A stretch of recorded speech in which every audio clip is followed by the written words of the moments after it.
시청자 여러분 안녕하십니까? 12월 30일 화요일 뉴스7 충북 시작합니다.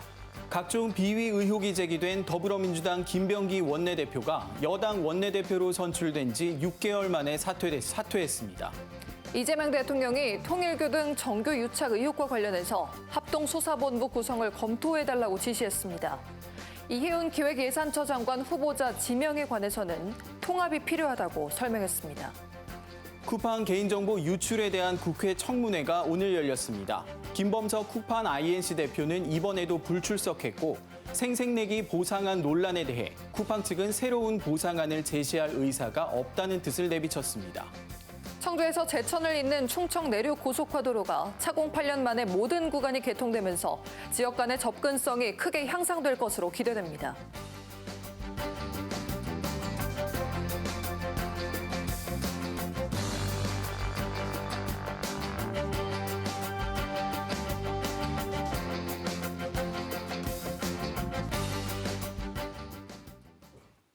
더불어민주당 김병기 원내대표가 각종 비위 의혹을 사과하며 원내대표직에서 전격 사퇴했습니다. 김 전 원내대표는 더 이상 정부의 걸림돌이 될 수 없다는 사퇴 이유를 밝혔는데 새 원내대표는 다음 달 11일 선출될 예정입니다. 이유빈 기자가 보도합니다. 민주당 김병기 원내대표가 오늘 오전 전격 사퇴했습니다. 지난 6월 이재명 정부 첫 여당 원내대표로 선출된 지 200일 만입니다. 자신과 가족을 둘러싼 각종 특혜, 비위 의혹에 대해 국민 눈높이와 상식에 맞지 않았다며 고개를 숙였습니다. 연일 계속되는 의혹 제기의 한복판에 서 있는 한 제가 민주당과 이재명 정부의 걸림돌이 될 수밖에 없을 것입니다. 사퇴 결정을 시시비비를 가려 더 큰 책임을 지겠다는 의지 표명이라며 법적 공방에 나설 것을 예고했습니다. 그동안 김 전 원내대표에게는 호텔 고가 숙박권 사용 의혹, 배우자의 업무 추진비 사적 유용 의혹, 보좌진을 통한 자녀 업무 지원 의혹 등이 잇따라 제기되었습니다. 특히 2022년 지방선거 당시 공천 청탁을 묵인했다는 정황까지 나오자 거취를 결단한 거로 보입니다. 민주당은 곧바로 차기 원내대표 선출 절차에 들어갔습니다. 내년 1월 11일 최고위원 보궐선거와 함께 원내대표 보궐선거를 치르기로 했습니다. 잘 수습하고 헤쳐나가기를 바란다라는 의견을 이야기했고 모든 지도부가 함께 공감하고 차기 원내대표는 김 전 원내대표 자녀 임기인 내년 6월 초까지 원내를 지휘하게 됩니다. 원내대표 선출 전까지 문진석 원내운영 수석부대표가 직무대행을 맡게 됩니다. KBS 뉴스 이유민입니다. 그동안 각종 의혹에 적극 반박해온 김병기 전 원내대표가 전격 사퇴를 결심하게 된 배경에 2022년 지방선거 당시 벌어진 공천거래 묵인 의혹이 결정타였던 걸로 보입니다. 당시 강선우 의원 측이 시의원 후보자로부터 1억 원을 수수한 사실을 김 전 원내대표가 알고도 묵인한 게 아니냐는 의혹인데 민주당은 강 의원에 대한 진상조사에 착수했습니다. 이혜린 기자가 보도합니다. 지방선거를 앞둔 지난 2022년 4월, 당시 민주당 서울시당 공천관리위원이던 강선우 의원과 공천관리위 간사였던 김병기 전 원내대표의 대화 녹음 파일이 공개됐습니다. 해당 대화에서 강 의원은 자신의 보좌관이 시의원 출마자로부터 1억 원을 받아 보관하고 있다며 김 전 대표에게 도움을 요청합니다. 정말 그냥 아무 생각이 없었던 거죠. 그럼 저도 살려주세요. 전 정말 못 도와줘요. 정말 문제 있는 사람 아니겠어요? 그러면 컷오프를 갖다가 유지를 하셔야 됩니다. 하지만 이튿날 민주당 서울시당 공관위는 1억 원을 건넸다는 시의원 출마자의 단수 공천을 발표했습니다.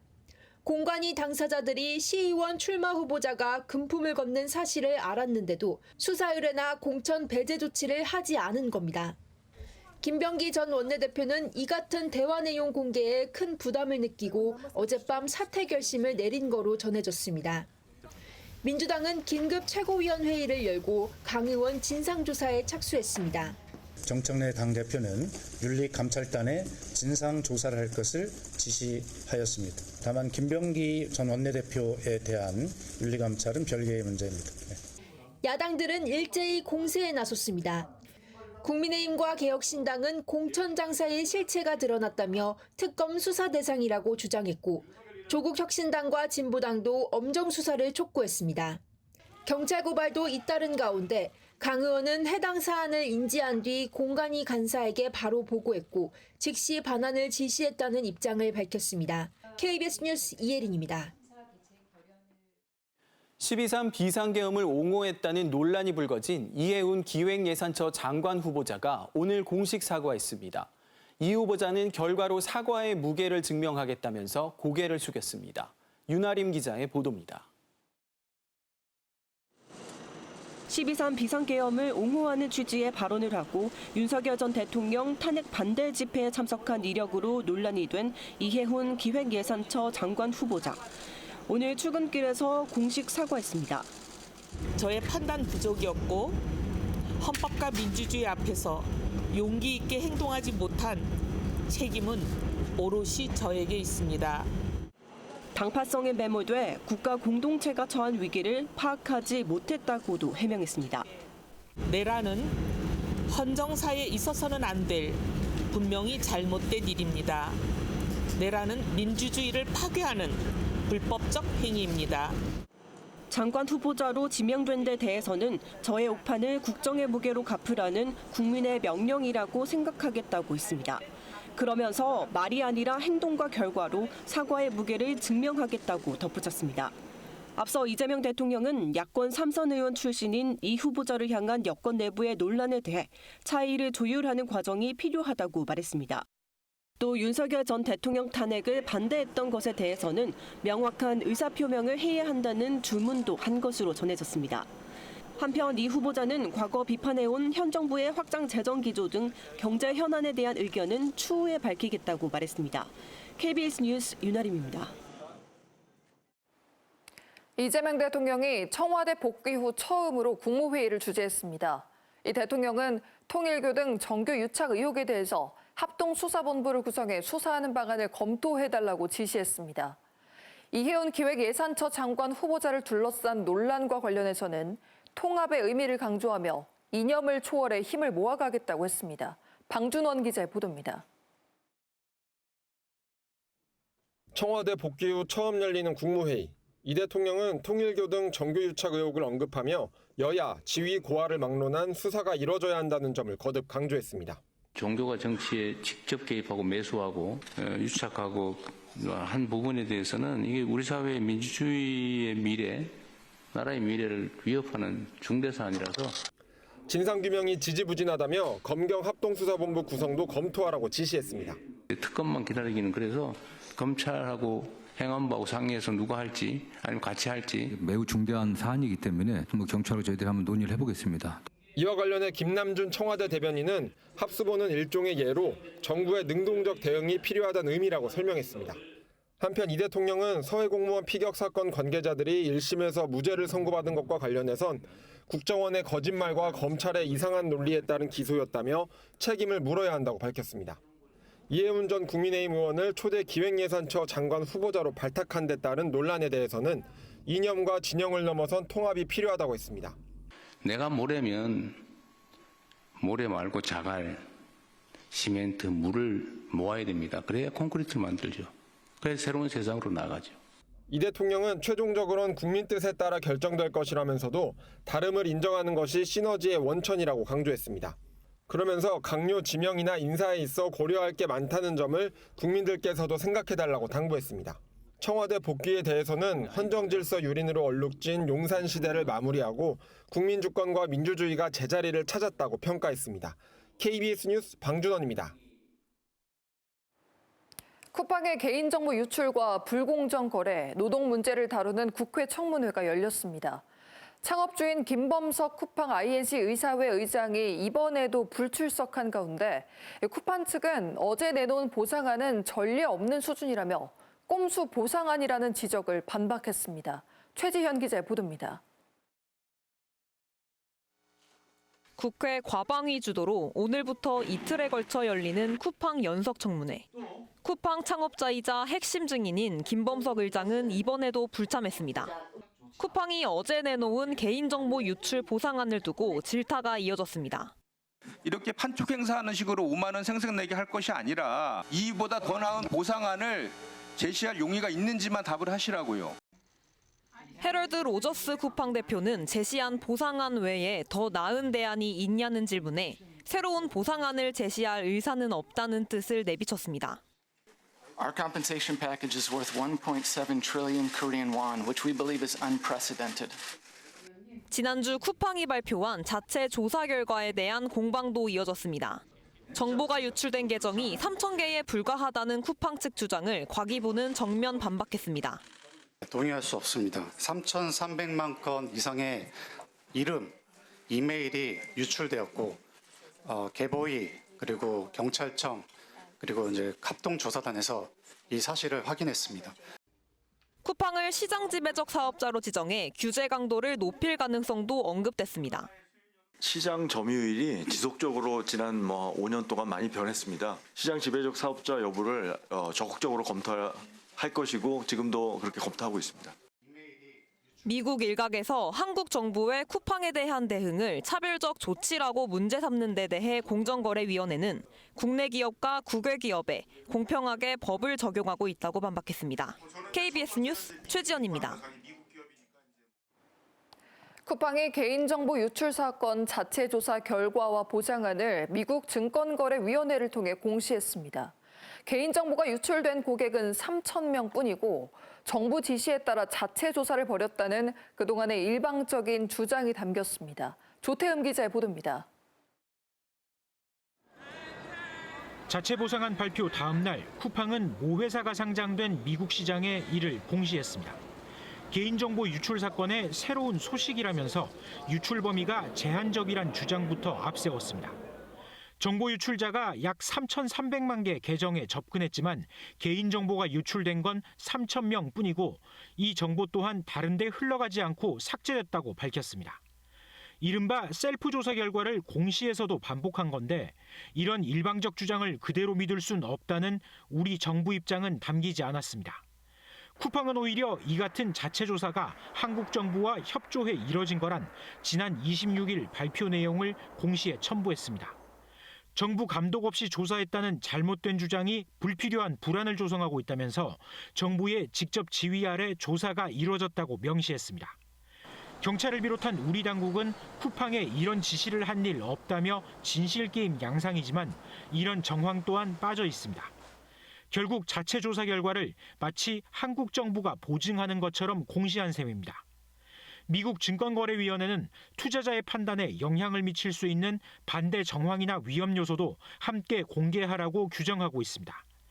쿠팡은 다만 추가 사실이 발견되는 등 여러 이유로 실제 결과는 달라질 수 있다고 덧붙이긴 했습니다. 쿠팡은 1조 6,850억 원, 약 12억 달러 규모의 바우처를 지급하는 고객 보상 프로그램을 발표했다고도 미국 투자자들에게 알렸습니다.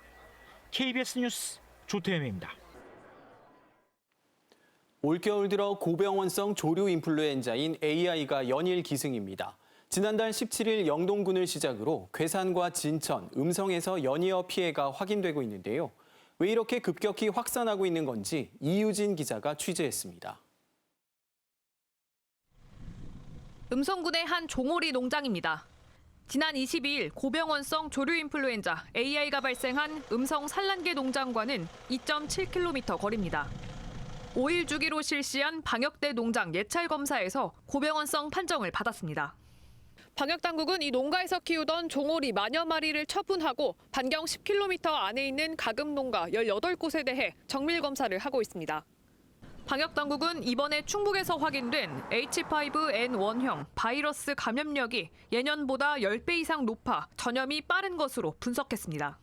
또 철새가 자주 오가는 저수지나 축산 차량 통행이 잦은 국도 근처에 있어 전염됐을 가능성이 큰 것으로도 보고 있습니다. 고병원성 AI가 잇따르면서 음성군과 증평군, 괴산군은 타종과 해맞이 등 연말연시 행사를 취소한 상황. 방역당국은 출입 차량 2단계 소독과 방역복 착용, 부출입구 폐쇄 등 차단 방역 수칙을 철저히 지켜달라고 강조했습니다. 축산 소독 차량을 배치해서 3일간 집중 소독할 예정이고요. 음성군 쪽에 생석회 벨트를 구축해서 바이러스 오염원이 들어갈 수 없게끔. 한편 진천군 진천읍의 한 종오리 농장에서도 올겨울 들어 충북에서 6번째로 고병원성 AI가 추가로 확인됐습니다. 충청북도는 활력 저하 등 의심 증상이 있어 정밀 검사한 결과 확진됐다면서 종오리 7,800마리를 처분할 예정이라고 밝혔습니다. KBS 뉴스 이유진입니다.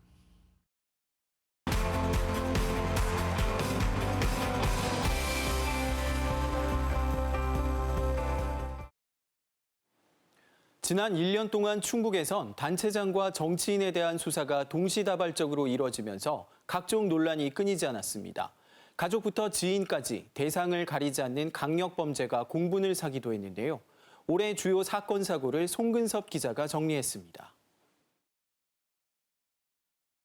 올해 초 청주지방검찰청은 1년 5개월에 걸친 오송 지하차도 참사 수사를 마무리했습니다. 나란히 중대 시민재해 혐의로 수사받던 단체장들의 운명은 엇갈렸습니다. 김영환 지사는 증거 불충분으로 무혐의 처분을 받았지만 이범석 청주시장은 재난관리 소홀 등 혐의가 인정돼 재판에 넘겨졌습니다. 김 지사에 대한 검찰의 불기소 처분은 국회 국정조사에서도 쟁점이 됐고 유가족들의 항고로 재수사 여부를 검토 중입니다. 검찰 수사는 제방 붕괴된 원인에만 집중해서 수사가 이루어졌기 때문에 전면적인 재수사가 불가피하다. 오송 참사와 관련해 대법원에서 징역 4년이 확정됐던 감리단장은 수감 도중 스스로 목숨을 끊었습니다. 유가족들은 형사재판에서 가리지 못한 기관별 책임을 명확히 따지겠다며 손해배상 소송을 제기하는 등 참사 후유증은 계속되고 있습니다. 올 한 해 충북의 단체장과 정치인들이 줄줄이 수사를 받기도 했습니다.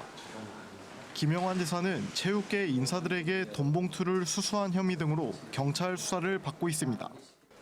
윤건영 충청북도 교육감은 지인들에게 골프장 이용료를 대납하게 하고 본인이 음식을 제공한 혐의로 경찰에 내사가 이뤄졌습니다. 송인원 괴산군수는 법인카드를 사적으로 사용한 혐의로, 더불어민주당의 이재한 동남사군 지역위원장은 정치자금법 위반 혐의로 각각 검찰에 송치됐습니다. 장애인에 대한 착취 범죄도 잇따라 적발됐습니다.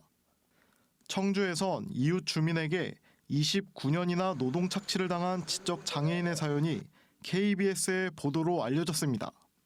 옥천에선 중증 장애인 자매를 상대로 성범죄를 저지른 혐의로 장애인 야학교장인 50대가 검찰로 송치됐습니다. 가족과 지인을 상대로 한 잔혹한 범죄도 끊이지 않았습니다.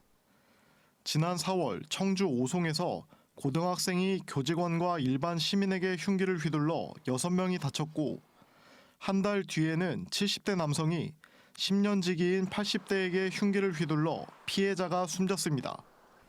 지난 2일 괴산에서는 30대가 낮잠을 자던 어머니에게 둔기를 휘둘러 살해했고 지난 26일에는 충주에서 외조모를 둔기로 살해한 30대가 경찰에 붙잡혔습니다. 청주에서 40일 넘게 장기 실종됐던 여성은 헤어진 연인인 54살 김영우에게 살해된 사실이 뒤늦게 밝혀졌습니다. 피해자나 가족분들한테는 어떤 말로든 용서를 구할 수 없을 것 같습니다. 지옥과도 같았습니다. 경찰은 범행의 잔혹성 등을 이유로 김영우의 신상을 공개했고 김 씨는 최근 재판에 넘겨졌습니다. KBS 뉴스 송근섭입니다. 서울 여의도역의 신안산선 공사 현장에서 작업자 한 명이 숨진 사고와 관련해 검찰과 경찰, 고용노동부가 오늘 강제 수사에 나섰습니다. 당국은 시공사인 포스코 ENC가 붕괴를 예방하기 위해 어떤 안전 조치를 했는지 살펴볼 예정입니다. 신현욱 기자의 보도입니다. 서울 여의도 신안산선 공사 현장 사망 사고와 관련해 수사당국이 강제 수사에 착수했습니다. 서울 남부지검과 서울경찰청, 서울지방고용노동청은 오늘 오전 시공사 포스코 ENC 본사와 하청업체, 현장 사무실 등에 대한 압수수색에 나섰습니다. 경찰과 근로감독관 약 50명이 투입돼 시공 관련 서류와 사고 이력 자료 등을 확보하고 있습니다. 지난 18일 오후 1시 20분쯤 서울 여의도역 신안산선 공사 현장에서 철근이 무너져 내려 50대 작업자가 숨지고 한 명이 다쳤습니다. 사고는 지하 약 70m 깊이의 공사 현장에서 콘크리트 타설 차량 위로 철근 구조물이 떨어지며 발생했습니다. 수사당국은 확보한 자료를 바탕으로 포스코 ENC가 철근 붕괴 위험을 예방하기 위한 안전조치를 취했는지를 들여다볼 방침입니다. 지난 4월 포스코 ENC가 시공하던 경기 광명 신안산선 공사 현장에서도 붕괴 사고가 발생해 작업자 1명이 숨졌습니다. 포스코 ENC가 시공한 공사 현장에선 올해만 5건의 중대 사고가 발생했습니다. 사고로 저희 소중한 동료 한 분이 유명을 달리하셨습니다. 회사의 최고 책임자로서 비참하고 참담한 심정으로 깊이 사죄드립니다. 노동부는 대형 사망 사고가 발생하거나 안전수칙을 준수하지 않아 같은 사고가 반복 발생할 경우 강제 수사를 적극 활용하겠다고 밝힌 바 있습니다. KBS 뉴스 신현옥입니다. 연일 군사 행보를 이어가고 있는 북한 김정은 위원장이 이번에는 전술핵을 탑재할 수 있다고 북한이 주장하고 있는 초대형 방사포 생산 공장을 방문했습니다. 또 남포시 병원과 지방공업공장 준공식에도 참석하는 등 내년 초 9차 당대회를 앞두고 군사적, 경제적 성과를 과시하는 데 공을 들이고 있습니다. 김경진 기자가 보도합니다. 김정은 국무위원장이 지난 28일 중요 군수공업 기업소를 현지 지도했다고 북한 매체들이 오늘 보도했습니다. 북한이 공개한 사진을 보면 600mm 초대형 방사포 생산 시설로 보이는데 북한은 여기에 전술 핵탄두 화산 32를 탑재할 수 있다고 주장해왔습니다. 이번에도 고정밀성과 가공할 파괴력을 가졌다며 전략적 공격 수단으로 이용할 수 있다고 언급했는데 핵 탑재가 가능하다는 점을 강조한 걸로 해석됩니다. 초대형 방사포는 사거리 약 400km로 남한을 겨냥한 무기인데 김 위원장은 이 초강력적 무기 체계를 대량적으로 집중 이용하게 될 거라며 생산 확대를 주문했습니다.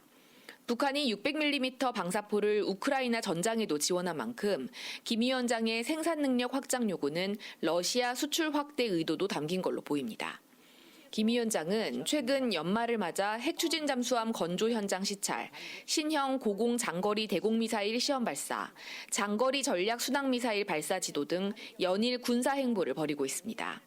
이와 함께 지방공장과 병원 등을 잇따라 방문하며 대대적인 선전도 이어가고 있습니다.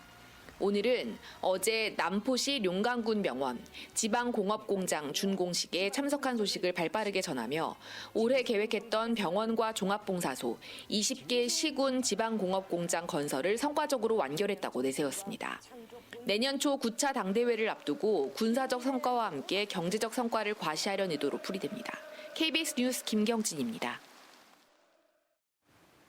송년 모임이 많은 요즘입니다. 술 한두 잔쯤은 괜찮겠지 생각하는 분들 많으실 텐데요.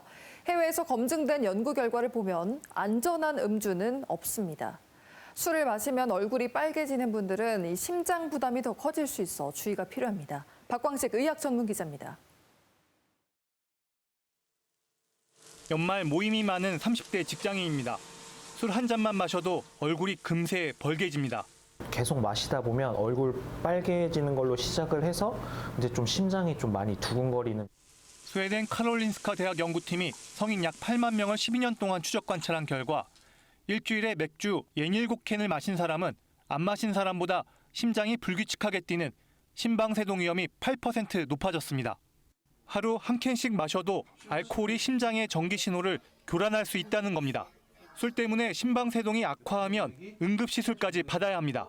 음료로 생각했을 때 그게 아닌 이제 느꼈어요. 거의 100m 전력 질주한 느낌으로 심장 무지하게 많이 터뜨려서. 심방세동으로 심장이 제대로 펌프질을 하지 못하면 피떡이 생기게 됩니다. 결국 뇌혈관까지 막게 되면 사망 위험이 크게 높아집니다.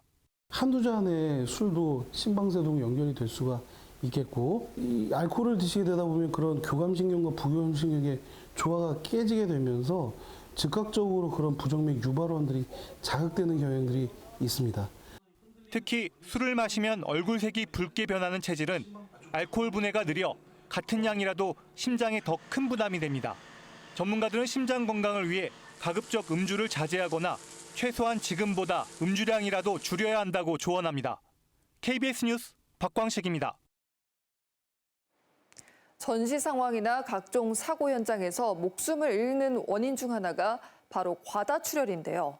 현역 군인까지 동참한 국내 연구팀이 상처 부위에 뿌리기만 하면 단 1초 만에 출혈을 멈추게 하는 가루형 지혈제를 개발했습니다. 박장훈 기자입니다.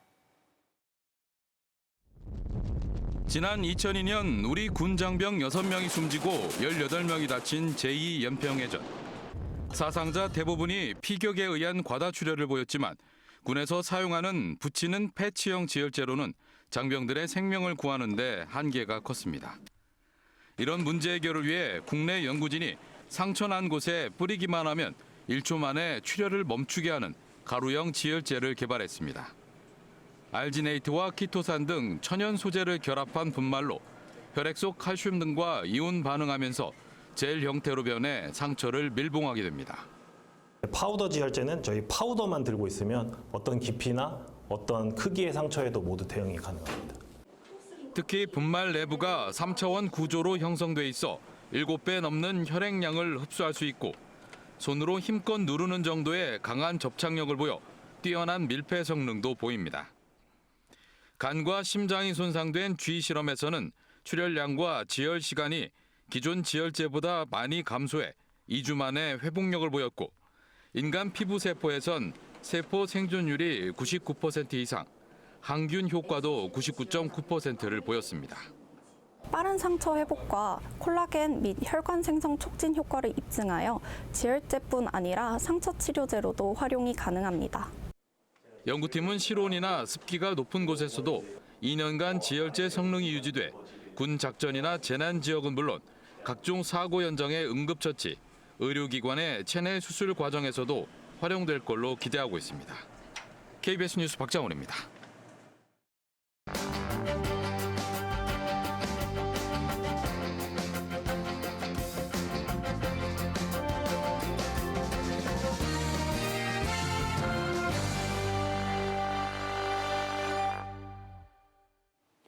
이번에는 KBS 충주 스튜디오 연결해 북부권 소식 살펴보겠습니다. 박은지 아나운서 전해주시죠. 네, 충주입니다. 충북의 주요 도시를 연결하는 충청 내륙고속화도로 모든 구간이 개통됐습니다. 공사 시작 8년 만인데요. 충북 북부권까지 접근성이 향상돼 물류와 관광 등 다양한 분야에서 긍정적인 효과가 기대됩니다. 천출한 기자의 보도입니다. 청주에서 제천을 잇는 총 연장 57.8km 충청 내륙 고속화도로 모든 구간이 개통했습니다. 충북을 남북으로 관통하는 새로운 축입니다. 2017년 5월 첫 삽을 뜬 뒤 총 사업비 1조 436억 원이 투입됐습니다. 청주에서 충주까지 자동차 전용도로 44.6km 구간은 최고 시속 90km로 달릴 수 있습니다. 이후 도로 선형을 개량한 제천 봉양역 앞 교차로까지는 일반 국도 13.2km 구간이 이어집니다. 꼬불꼬불한 길에다가 신호도 많고 속도도 제한이 많았잖아요. 근데 여기는 그냥 고속도로처럼 쭉 가니까 시간이 빨라졌죠. 전 구간 개통으로 청주 금암교차로에서 충주 검단교차로까지 통행 시간이 53분에서 30분으로 줄었고 제천과 청주 사이 거리는 1시간 20분대로 좁혀졌습니다. 충청 내륙권 산업 성장과 지역 발전이 가속화될 것으로 예상됩니다. 충청 내륙 고속화도로는 오송생명과학단지부터 오창과학산업단지, 충주기업도시, 제천 바이오밸리까지 권역별 특화 거점을 이어주는 역할을 하게 됩니다. 정체 구간이 늘고 있는 중부고속도로와 평택 제천고속도로의 교통량 분산 효과도 기대됩니다. 산업, 물류, 관광, 생활의 편익에 결정적인 영향을 주는 그런 도로라 생각합니다. 착공 8년 만에 충북의 새로운 변화를 이끌 교통망이 완성된 가운데 주덕 삼방과 대소원 나들목은 내년 2월 개통돼 모든 공사 일정을 마무리하게 됩니다. KBS 뉴스 천춘환입니다. 한 해가 저물어가면서 연말연시 행사가 다양하게 진행되고 있는데요.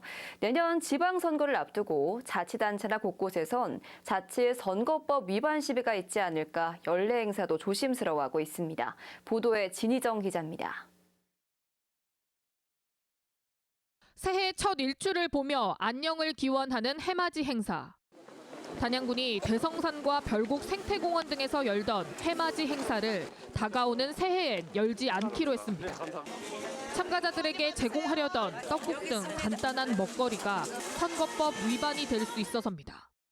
단양군에서 연간 운영비를 지원하는 주민자치위원회가 행사를 여는데 주민자치위는 지방자치단체와 사실상 동일하게 여겨지는 하부 행정보조기관이어서 기부행위가 된다는 게 선관위 판단입니다. 반면 똑같이 떡국을 제공하는 충주 해맞이 행사는 예정대로 진행됩니다.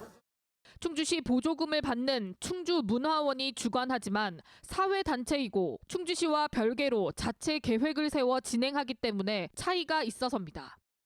지자체마다 주관하는 단체나 들어간 예산의 성격에 따라 좀 다를 것 같긴 한데 저희는 행사 기획부터 충주문화원이 주체가 돼서 다 시행하면은 그에 기부행위에 해당이 되지 않는다는 대답을 받아서 선거를 앞둔 시기라 법에 저촉되지 않을까 자치단체의 고민이 깊은 가운데 한편에선 전통 풍습까지 제한하는 건 지나치다는 의견도 있습니다. 시기가 아니면 개최할 수 없는 행사들 할 수가 있거든요. 저희 일선 행정에서 봤을 때는 새해 첫날 떡국을 나누는 것은 우리나라에서 가지고 있는 정서적 특성상 세시 풍속에 해당되고 특별한 기부행위라고 판단하기는 좀 어렵지 않나 이런 의견도.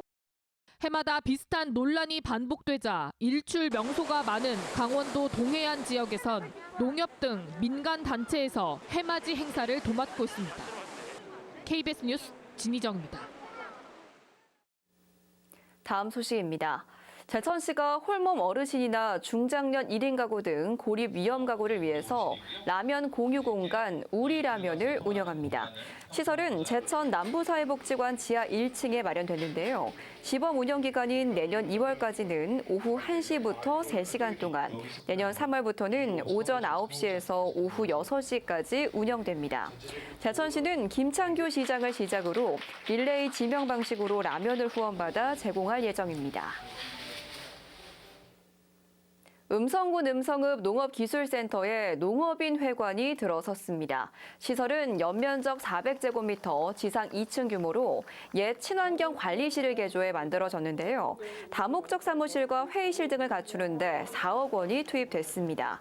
음성군은 지역 농업인의 교육, 회의, 휴식과 단체 간 협조, 농업인의 권익 향상 등에 도움이 될 것으로 기대하고 있습니다. 지금까지 충주에서 전해드렸습니다.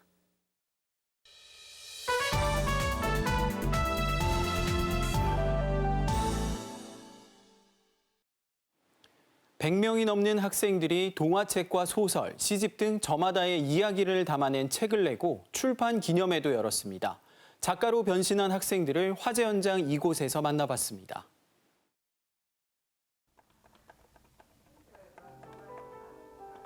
올해 여름부터 시간 나는 틈틈이 글을 쓰고 있는 중학교 3학년 천서연 학생.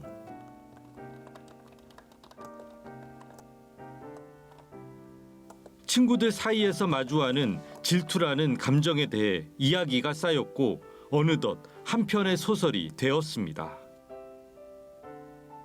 설마 나를 질투했어? 근데 그건 아닌 것 같아. 넌 날 싫어하지도 않고 미워하지도 않고. 질투라는 감정을 부정적으로만 생각하지 않고 소설 속의 주인공을 한층 더 성장시키는 기폭제로 그려내고 있습니다. 제가 공부를 잘하네? 질투나. 아, 공부를 열심히 하는구나. 나도 좀 해볼까? 이러면서 마지막에는 그 친구만큼이나 성장한 모습을 보여줍니다. 천서연 학생이 출판한 책은 이번이 2권째. 지난해 식용 콩나물이 자신의 의미를 찾아가는 소설 어쩌라 나기에 이어 올해 새로운 책을 쓰면서 더욱 용기를 얻었습니다. 이 글을 읽고 저랑 똑같이 생각하는 사람이나 다르게 생각하는 사람과 이야기해보고 싶습니다. 이처럼 올 한 해 소설책, 동화책, 시집 등 자신의 책을 낸 학생 작가들이 한자리에 모였습니다. 충북의 초, 중고등학생 140여 명이 함께하는 출판 기념회입니다. 제가 책을 써가지고 책을 발표하러 오기도 했고 잠깐 등단하러 오기도 했어요. 오늘 저희가 시를 썼는데 저희가 쓴 시집이 출판이 됐다고 해서 출판하러 왔어요. 선생님들은 한 해 동안 열심히 책을 쓴 제자들에게 작가 명찰을 달아주며 축하의 마음을 전했습니다.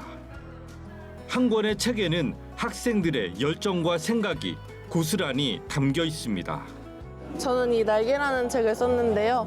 날개를 달고 태어난 주인공과 그 주인공의 부모님과의 갈등을 다룬 책이에요. 대한민국 청소년으로서 살아가면서 세상에 전하고 싶은 이야기들을 이 책에 실어서 알려주고 싶어서 썼어요. 특성화고의 안 좋은 인식들을 바꿔내기 위한 것도 있고 또 저희가 이런 사람이다, 이런 학생들이다 이런 걸 담아내고 싶어서 썼던 책이에요. 주제 선정은 물론 자료 조사와 태고까지 학생들의 힘으로 완성한 책. 한 권 한 권이 저마다의 성장기를 담고 있습니다.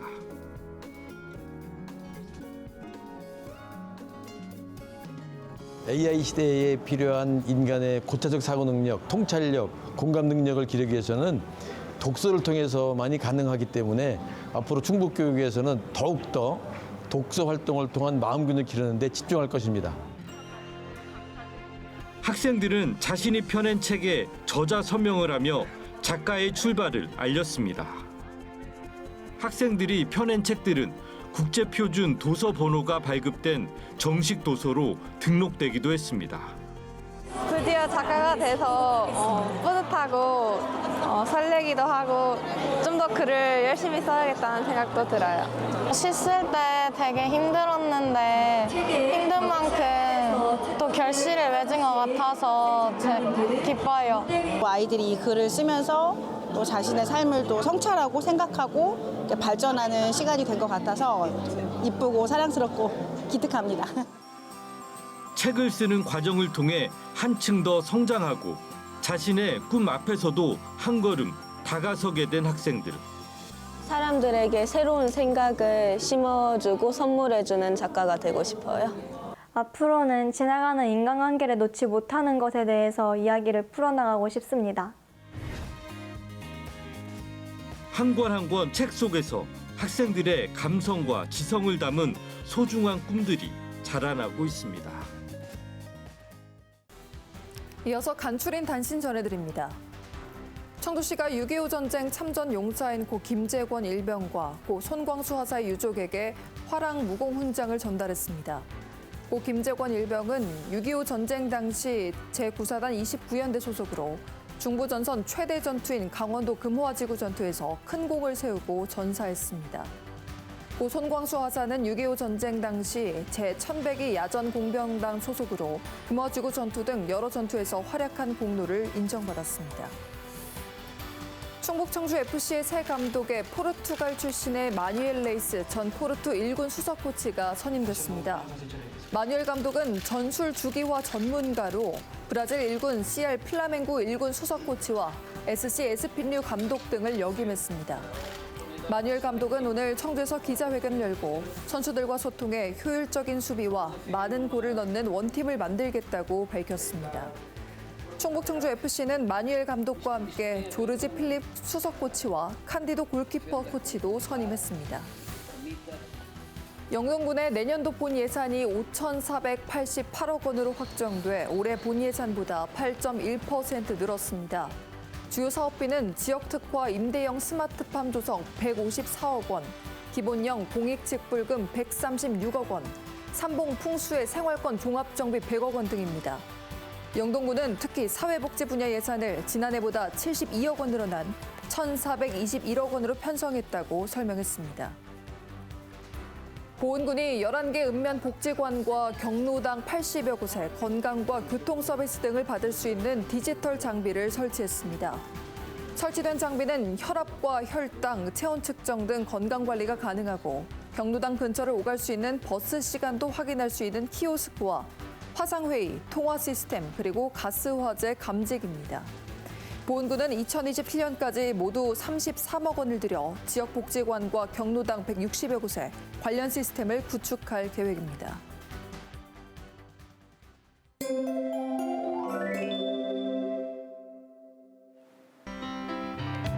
한 해의 끝자락에서 날이 묻어 무척 추워지고 있습니다. 당분간 기온이 계속 내려가며 세미탄파가 기승을 부리겠는데요.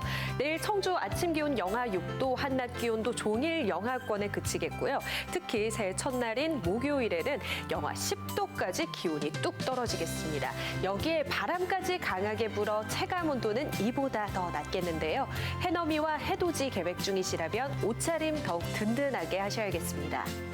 위성 영상 보면 하늘이 맑은 가운데 공기도 깨끗합니다. 내일도 맑아서 해넘이 감상할 수 있겠고요. 날은 차츰 건조하겠습니다. 불씨 관리 잘해주시길 바랍니다. 다음은 자세한 지역별 내일 날씨입니다. 내일 아침 기온 청주 영하 6도, 충주와 증평 영하 8도, 제천은 영하 10도로 출발합니다. 한낮 기온은 청주와 옥천 영하 1도, 충주 영하 2도, 제천은 영하 3도를 보이며 종일 춥겠습니다. 새해 첫날인 목요일에도 맑은 날씨가 예상돼 해돋이 감상할 수 있겠지만 날이 무척 춥다는 점은 유의하셔야겠습니다. 날씨였습니다. 뉴스7 충북 마칩니다. 시청해주신 여러분 고맙습니다.